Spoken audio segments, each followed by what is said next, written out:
Good afternoon mga boss. So ngayon po ay nandito tayo sa isa nating client. So ito po ay Daikin na ceiling suspended. Ayan po. Ayan. So ang complaint po dito, di daw malamig. So ngayon yung tiningnan ko yung refrigerant, okay naman. Ayun. Ang sabi kasi nila, nagpapakarga daw ng freon. So sabi ko i-check muna. So sa napansin ko dito, pinatay ko siya kanina, tapos nung sinalangan ko ng refrigerant, nung pinaandar ko,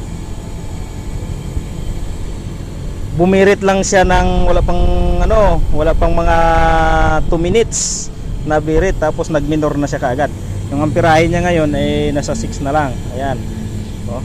Tapos yung refrigerant niya 150, nakaminor ngayon yan.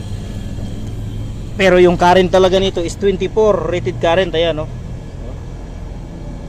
So 24 ampere siya. So dapat kasi mainit yung sa loob, kasi kanina pang pinatay ito dapat hindi siya nagminor kagad.